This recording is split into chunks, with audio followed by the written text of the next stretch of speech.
What's up, everybody? Captain Gino here, coming at you with another fishing report. It is May 30th. We're just about to move into June. It is summertime for most of these fish, but there are still some fish that are just here recently post-spawn, and even some fish up on the beds. For those of you that live here in Central Florida, you know we had a small cold front come through, followed by a ton of rain. So all last week, we were catching fish off the beds. The Apopka Canal was loaded with beds. Beauclair had a ton of beds on it. Dora on the main lake, ton of beds. So super late in the year. I know it seems crazy because, 2 weeks ago, our water temperatures were 85 degrees. But when I left the lake yesterday, the water temperature was 78 degrees, which is insane for this time of year. And as you know, if you've been out here or you've done any fishing or if you've chased fish during the spawn, every time we have a cold front during the spawn, followed by a warming trend, we generally have waves of spawners pull up, which is exactly what happened, which just blew me away. When you look down and all of a sudden you see a 9-pounder bed on the main lake and it's summertime, it's pretty insane. Most of the fish are focused on bluegills. You still have tons of fish in the canals because of obviously the late spawners. You have fish pulling up into the canals. The fish that we saw on the beds last week, the majority are post-spawn, but those big females tend to linger around those areas for a little while. In addition, you have the bluegills that are spawning in the canals. You have them spawn up against the seawalls in the main lake, and also certain sections of the lake or your deeper shell bars that have panfish on them. Those fish will generally pull off to the sides of those shell bars and spawn. You'll see bluegill beds. They look like little honeycombs. If you've never seen them on side scan, or if you've ever gone by and seen these weird little honeycomb things, a lot of people think those are actually shell beds, but those are not. Those are adjacent or close to the shell beds. They're actually bluegill beds, some sort of panfish. You're gonna find that, warmouth bass, another type of panfish, they'll bed this time of year as well, but they'll be individual beds. The bluegills will tend to have clusters, organized clusters. Bluegills, shell crackers, your red bellies, you'll find, like if you go in Haynes Creek right now, there's a ton. When you get around like overhanging trees in Haynes Creek, you'll see a ton of those little honeycomb things down the side. Those are red bellies, right? So they'll have like a bluish kind of side to them and, orange to red breast. They're a current type of panfish. They like current creeks and rivers. So anywhere there's flow, you're gonna see that. Now, I know, guys, we have the High School Federation or Bass Nation 2-day coming up, June 10th, right? I've been working with a team getting ready for that. You guys need to be very careful. Everybody should be careful. Water levels are extremely low on the chain.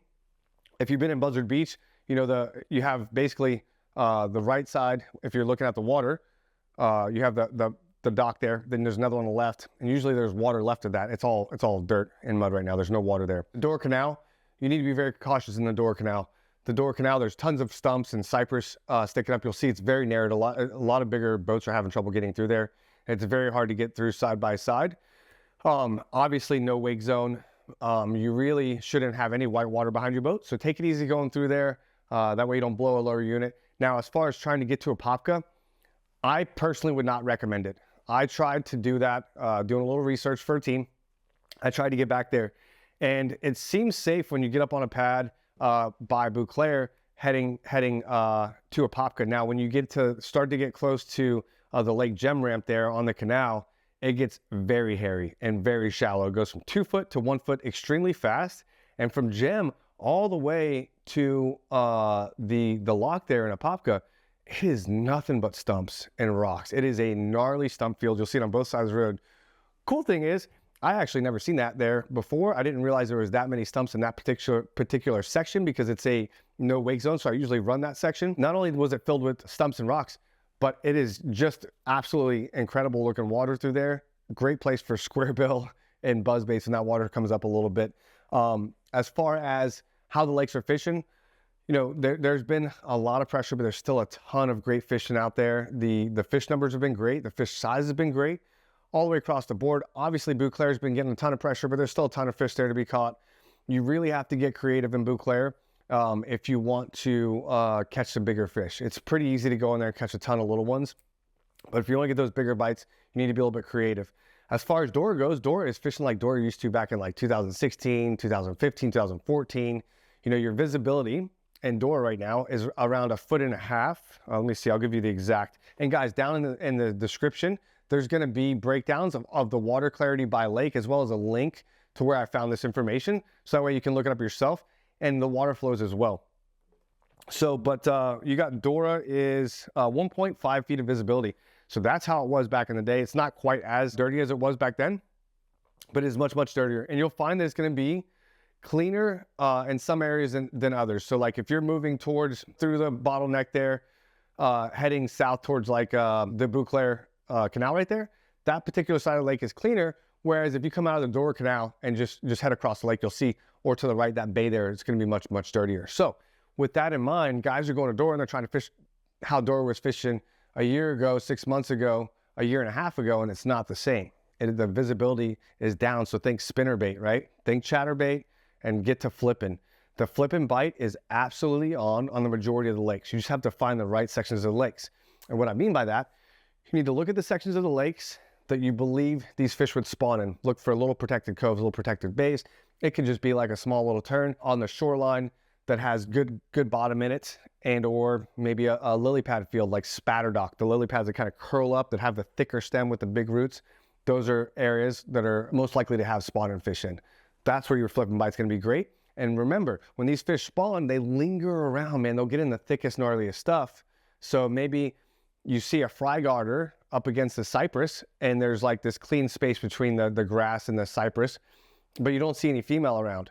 That female might be in that thick Kissimmee grass, you know, so get to flipping those areas. If you see that, don't think, oh, I missed it. That is just signal for great opportunity for you. So flip and bite's fantastic. The offshore bite's heating up. You know, it's been kind of hit or miss throughout the chain because you've had so many fish still spawning. Your females will continue to spawn multiple times throughout the year, whereas the males will spawn once. So when you get on that offshore bite and you're like, I just don't know where the big ones are at, you need to get up there a little bit shallower, right? And check around up there. Do a little bit of flipping, fish the outside grass edges. That's gonna be your better opportunity for big fish. But that doesn't mean the offshore bite's not happening in certain places. So it is definitely starting to heat up. You can definitely catch some bigger ones offshore. Apopka's fishing great. Unfortunately, guys, I don't know if you're going to be able to make it there for your tournaments, for you guys that are competing on the 10th. It is very hairy. Again, please proceed with caution. Obviously, Haynes Creek's perfectly safe to run. As far as water flows on the chain, pretty much non-existent, right? The heaviest flow right now is going to be the Burrell Lock and Dam at 37 cubic feet per second, but that's not a lot. You're going to have like 0.53 water flow. It's going to be, let's see, I'll tell you real quick here. Yeah, Haynes Creek's 37. You have Apopka is 4 feet. That's nothing. 4 cubic feet per second. And then you have the Palaka-Laha, which is like, you know, 0.37. There's basically nothing moving through Palaka-Laha right now. As far as, will Apopka come up soon? Is the Apopka Canal going to be up in time for the tournament? That's the headwaters of the chain. Those water levels are not controlled by anybody. It's just going to take a bunch of rain and some time for it to come up. I don't think it'll be up in time. We had a ton of rain here last week. It did not seem to affect it whatsoever. Guys, be cautious with that. Carlton's still fishing good. The clarity in Carlton is pretty good. I'm gonna run through the clarity real quick across the board just to kind of help everybody out. Let's see here. So Carlton is gonna be at 1.97. Great offshore bite, great outside grass lines. With that lower visibility, when you start to get in that 2 foot range and you're, you know, a visibility, that flip and bite could be good as long as it's dirty like that. Even though the spawn's over with, that flip and bite continue to be good. We have Beauclair, 3.44 foot of visibility. And that's using a Sechi disc, which is basically just a disc on a rope, and they put it down. It's got like measurements on the rope, and it tells you, you know, as soon as it starts to disappear, then that's going to be your visibility. You can use your rod tip, you can use an oar, whatever you want to see. Those of you that have been on Beauclair know that it's even better than that in some areas. The bays on the right, as soon as you get into Beauclair, there's going to be a little bit lower visibility there. It's going to tend to get bigger when you start moving towards Trumbull Park and those areas there. Visibility is absolutely incredible there. So, you know, you need to think, like, even though it seems late in the year, it seems summertime-ish, like that jerkbait bite's still really good. That swimbait bite, absolutely incredible. I know some select few have been throwing glide baits out there, and glide baits have been great, but you need to kind of, as we start to move into June, you're going to want to downsize some of those baits, not keep, 8-inch, 9-inch bait's not going to do you any good. You need to get the 5-6-inch range, and you'll do a lot better when you start coming into June, July. Crankbait bite, still pretty good. So you got Dora, 1.5, like I said, 1.5 foot of visibility. Chatterbait, spinnerbait is going to be key for moving baits, rattle traps. As far as rattle traps go, if you're dealing with really stained up water like you have in certain parts of the lakes, start thinking about bright, bold colors and whites and purples and chartreuses. That'll help you out a ton there. You have Lake Denham. Lake Denham, and dissolved oxygen across the board for all these lakes is really good. It's ideal right now. Lake Denham is 1.5 foot of visibility. So great place to get on a good flip and bite.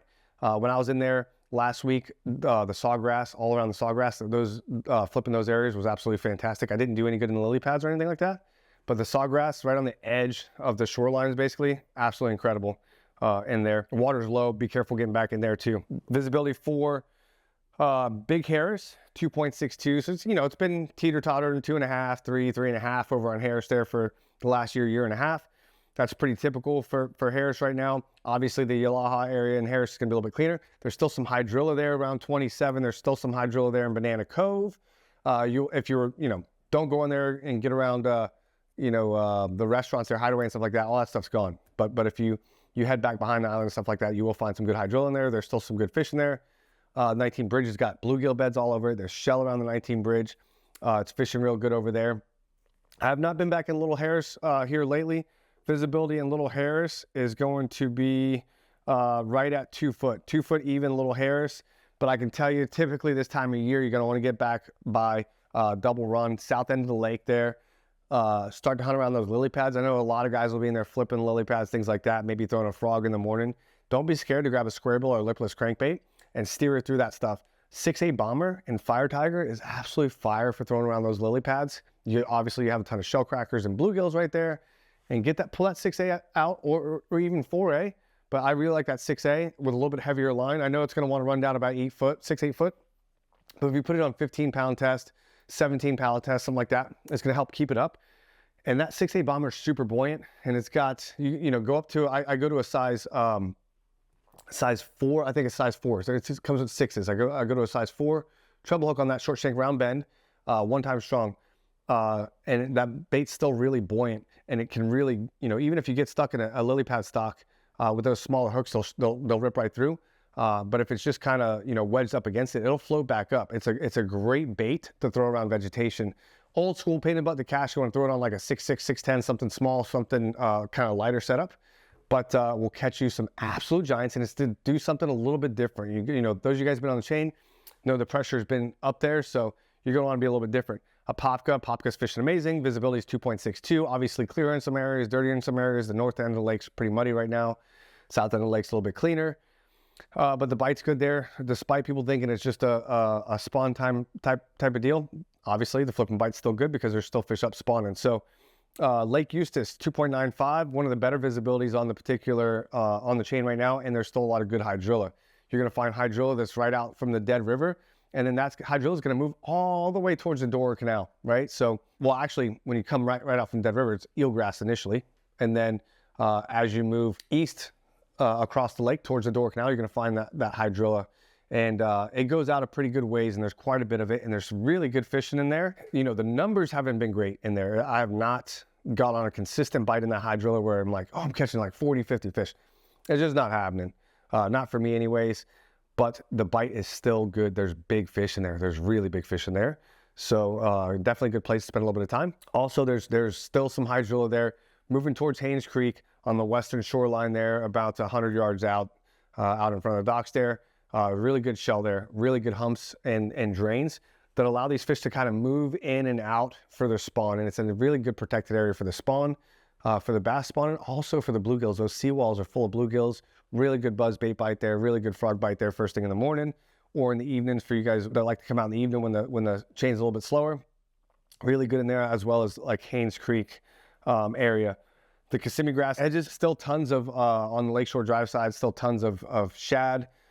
In the mornings they're flickering all around the edges. You can really get on some decent fish there. I know guys that have been out there think that, oh, there's a lot of little ones there. You're going to catch a lot of, 1.75 pound, 2.25 pounders. But there is, when the bite is right, and Harris is famous for those bite windows, when that barometer's dropping or you're coming into a major feed, that's when you got your shot at your big ones over there. And I know maybe if you're in a boat with somebody else, you got one guy throwing a trick worm or something like that, he's catching a ton of fish. Pull out a square bill, pull out a fat-free shad, bomber, your spinner bait, your chatter bait. Get those big bite baits on when the time is right and capitalize on those big bites, and you'll have a much better day of fishing out there. Eustis definitely fishing pretty good. Lots of fish over there. The numbers are really good in Eustis right now. Griffin visibility is right at 2 foot in Griffin. For whatever reason, I just can't seem to get on a great bite on the north end of the lake like I have in previous years. The numbers just don't seem to be there, for me at least. I'm not having those crazy big number days, but there's still some good quality to be had there. And I've been doing a lot better if I'm focusing on like the eelgrass beds and stuff like that. The areas that have a little bit better bottom seem to do a little bit better. The mouth of the Ocklawaha there, the north end of Griffin, absolutely incredible. Just a huge pinch point there. You're going to find a lot of birds feeding there because there's a lot of bait there right now. Good place to get on a really good bite, especially early morning. If you can get in there, or on days that are overcast, that bite seems to last much, much longer. I know it seems kind of shallow there. It's just a few feet deep, but I'm telling you guys, the bite's silly. You'll see all the birds up there diving. They're there for a reason. The birds know the bait's there. The bass know the bait's there. It's absolutely fantastic. Northwest corner of Griffin, all those canals there on the northwest corner, fantastic spawning areas for the bass. I know the water's a little low, but the bass are still there. Remember, they were just up there spawning. You still have some fish up there spawning, lingering around. You still have tons of fry garters, which, you know, great for throwing a frog, great for throwing a fluke in there. You can catch a lot of fish, a lot of aggressive bass like that. And then you have a lot of those females. You know, that some of that cover is not real great once you get out of the canal. So the flip and bite's pretty good inside some of these canals because the females will just stay right in there. They have good clean water and good cover. The ones that have pulled back out, right, you're going to have to get back, I'd say probably 60, 100 yards off the shoreline there. You're going to see a lot of kind of dollar pads and sparse eelgrass patches and some shell and stuff like that. Those females tend to be right in those areas right now, those post-spawn females. Keep in mind, they just spawned last week, so they tend to be a little bit fickle right after they spawn for the first few days, first week or so, until they fatten back up. So you're gonna have to drop down in size and kind of finesse them a little bit, but the bite's really good. The visibility is less than it has been. Maybe the year before, last visibility was a little bit better over in that particular area. It's down a little bit to a couple feet, which means that chatterbait bite is back. You know, that chatterbait bite is really good right now. I've been doing pretty good on a spinnerbait. Topwater bite's great in the morning. It's just that time of year. Let's see here. We have Griffin. Okay, south end of Griffin. South end of Griffin, another big spawning area is going to be the ditch that runs under 441. There's a ton of pads there. You'll see a lot of guys, the perch jerkers out there catching the bluegills and stuff like that. That's because those bluegills are spawning all up in those lily pads, all around those lily pad edges. There's still a lot of good grass down there. So you got these post-spawn females that are just gorging on these big giant bluegills. Great place to get on a really big bag of fish. And there was a ton of fish in there spawning just last week. So you got some post-spawn females, maybe even a couple more females pulling up, tons of fry garters, really good stuff down there. And then as you move back towards the state park on the eastern shoreline of the lake there, you'll see, I think it's the second to last canal on the left before you get into the state park there, kind of a bay. When, you know, if you come out of Harlan Park, there's that grassy island there. So if you move east of there, there's that kind of pinch point. It's a big flat, like 4, 5, 6 foot of water with hydrilla right there. If you get out there in the mornings or on overcast days, the fish have been schooling there thick, like insane. Just 100 fish here, 100 fish here, 200 fish. It's pretty wild to see. Great topwater bite, great for throwing a rattle trap. Small spoons and little jerk baits have been fantastic. They're eating a ton of smaller shad, you know, like 2-inch long shad, you know, from this last shad spawn or whatever. But really good bite there.